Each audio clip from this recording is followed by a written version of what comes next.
ಸ್ನೇಹಿತರೆ, ಶನಿದೇವ ಅಂದರೆ ಕಷ್ಟ ಮಾತ್ರ ಅಂತ ನೀವು ಇನ್ನೂ ಭಾವಿಸ್ತಿದ್ದೀರಾ? ಇವತ್ತಿನ ಈ ಕತೆ ಕೇಳಿದರೆ ಶನಿದೇವನ ಬಗ್ಗೆ ನಿಮ್ಮ ಅಭಿಪ್ರಾಯವೇ ಬದಲಾಗುತ್ತೆ. ಹಳೆಯ ಕಾಲದಲ್ಲಿ ಒಬ್ಬ ಶಕ್ತಿಶಾಲಿ ರಾಜನಿದ್ದ. ಅವನ ಬಳಿ ಹಣ, ಅಧಿಕಾರ, ಸ್ನೇಹ ಎಲ್ಲವೂ ಇತ್ತು. ಆದರೆ ಅವನ ಮನಸ್ಸಿನಲ್ಲಿ ದಯೆ ಇರಲಿಲ್ಲ. ಅಹಂಕಾರ ಮಾತ್ರ ತುಂಬಿ ಹೋಗಿತ್ತು.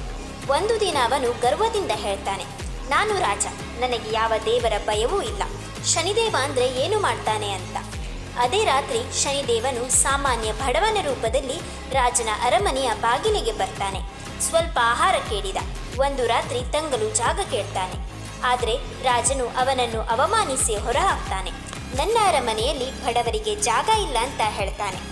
ಅದಾದ್ಮೇಲೆ ರಾಜನ ಜೀವನ ನಿಧಾನವಾಗಿ ಬದಲಾಗುತ್ತಾ ಹೋಗುತ್ತೆ. ರಾಜ್ಯದಲ್ಲಿ ಸಮಸ್ಯೆಗಳು ಶುರುವಾದವು. ಬೆಳೆ ನಾಶ ಆಯಿತು, ಸಂಪತ್ತು ಕಡಿಮೆಯಾಯಿತು. ಜನರು ರಾಜನ ಮಾತನ್ನ ಕೇಳೋದನ್ನೇ ನಿಲ್ಲಿಸಿಬಿಟ್ರು. ಹತ್ತಿರವಾದವರು ದೂರವಾದರು. ಕೊನೆಗೆ ರಾಜನು ಎಲ್ಲವನ್ನೂ ಕಳೆದುಕೊಂಡು ಒಂಟಿಯಾಗಿ ಇರ್ತಾನೆ. ಅಂದು ಅವನಿಗೆ ತನ್ನ ತಪ್ಪು ಅರ್ಥ ಆಯಿತು. ಅಹಂಕಾರವೇ ನನ್ನ ನಾಶಕ್ಕೆ ಕಾರಣ ಅಂತ ಗೊತ್ತಾಯಿತು. ಕಣ್ಣೀರಿನಿಂದ ಶನಿದೇವನನ್ನ ಪ್ರಾರ್ಥಿಸ್ತಾನೆ. ಆಗ ಶನಿದೇವನು ಪ್ರತ್ಯಕ್ಷನಾಗಿ ಹೇಳ್ತಾನೆ, ನಾನು ನಿನಗೆ ಶಿಕ್ಷೆ ಕೊಡಲಿಲ್ಲ. ನಿನ್ನ ಅಹಂಕಾರವೇ ನಿನ್ನ ಶಿಕ್ಷೆಯಾಗಿ ಹೋಯಿತು. ನಾನು ಕಷ್ಟ ಕೊಡೋ ದೇವರು ಅಲ್ಲ, ತಪ್ಪು ಮಾಡಿದವನಿಗೆ ಜೀವನದ ಪಾಠ ಕಲಿಸೋ ದೇವರು ಅಂತ. ರಾಜನು ಶನಿದೇವನಲ್ಲಿ ಕ್ಷಮೆ ಕೇಳಿ ದಯೆ ಮತ್ತು ಸತ್ಯದ ಮಾರ್ಗ ಹಿಡಿತಾನೆ. ಶನಿದೇವನು ಅವನಿಗೆ ಮತ್ತೊಂದು ಅವಕಾಶ ಕೊಟ್ಟು ರಾಜ್ಯ, ಗೌರವ ಎಲ್ಲವನ್ನೂ ಮರಳಿ ಸಿಗುವಂತೆ ಮಾಡ್ತಾನೆ. ಇದಕ್ಕೆ ಸ್ನೇಹಿತರೆ, ಶನಿದೇವ ಅಂದರೆ ಭಯ ಅಲ್ಲ, ಅವನು ನಮ್ಮ ಜೀವನದ ಗುರು.